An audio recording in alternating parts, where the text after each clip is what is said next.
नमस्कार, prime time में मैं कादम्बरी शर्मा हूं आपके साथ। और आज बात बजट और संकट की। जानकार कहते हैं कि देश की आर्थिक स्थिति फिट रहे, इसके लिए बजट में सख्त कदमों की जरूरत है। हम जानते हैं कि आम जनता महंगाई से परेशान है, घर घर का बजट गड़बड़ाया हुआ है, नौजवानों को रोजगार चाहिए, हर नागरिक को एक इज्जत की जिंदगी जीने लायक पैसे चाहिए, सुविधाएं चाहिए। लेकिन रेल बजट के मामले में जो हुआ उससे सरकार पर संकट साफ है।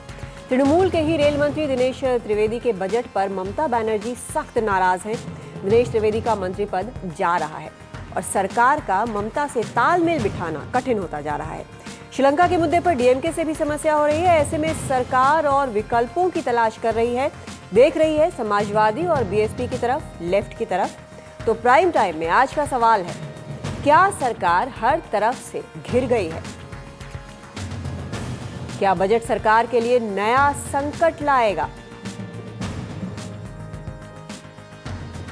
और इस मुद्दे पर बातचीत के लिए हमारे साथ खास मेहमान हैं। शैलेंद्र कुमार हैं, सांसद समाजवादी पार्टी से।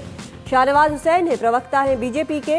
वेणुगोपाल धूत हैं, चेयरमैन वीडियोकॉन। आमिरुल्लाह खान अर्थशास्त्री हैं, हमारे साथ स्टूडियो में हैं।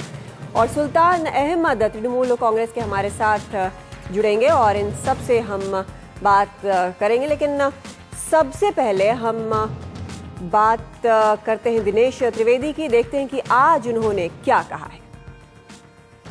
अभी तक किसी ने मेरा इस्तीफा नहीं मांगा है और मेरा एक कर्तव्य है, दायित्व है कि जो बजट मैंने पेश किया है रेलवे का सरकार की तरफ से, उसको पार्लियामेंट में पास कराना।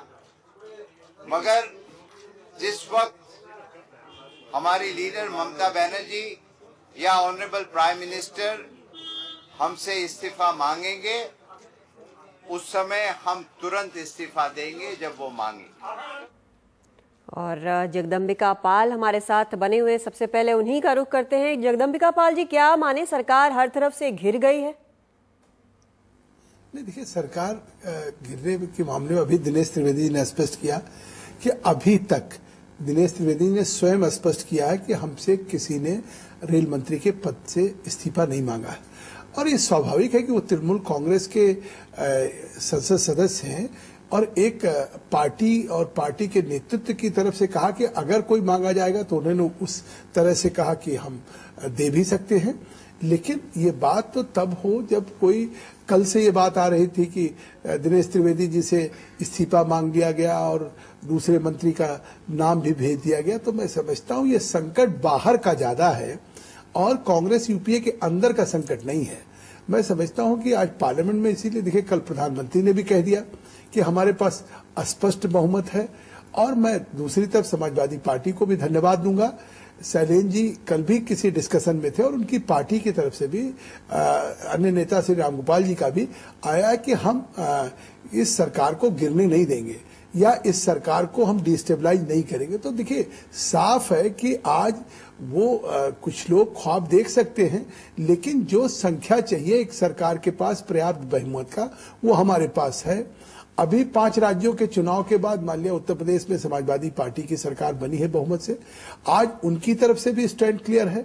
तो आज जो हमारे सहयोगी थे, जो गठबंधन हमारे प्री पोल अलायंस के, वो भी इंटैक्ट है और जो सहयोगी हैं, जो समर्थन दे रहे हैं, वो भी हैं। तो मैं समझता हूं कि सरकार के समक्ष कोई संकट नहीं है। इस तरह की बातें गठबंधन में आती रहती हैं और इस तरह से पार्लियामेंट में तो शहनवाज साहब बैठे हैं, पूरा सत्र नहीं चलने दिया, चाहे कई ऐसे सवालों पे। और बाद में, और मैं इस बार उनको धन्यवाद दूंगा कि पिछली बार चिदंबरम जी गृह मंत्री का ये बहिष्कार कर रहे थे, इस बार उनका बहिष्कार नहीं कर रहे। तो हम इसी बात को तो चाहते थे कि पार्लियामेंट में भारतीय जनता पार्टी कि अभी जो समस्याएं ममता बनर्जी के तरफ से बार बार आ रही हैं पिछले कुछ दिनों में, वो ज्यादा बड़ी समस्याएं नहीं, उनसे परेशानी नहीं है सरकार को, आप ये कह रहे हैं? नहीं, ये बिल्कुल स्पष्ट है।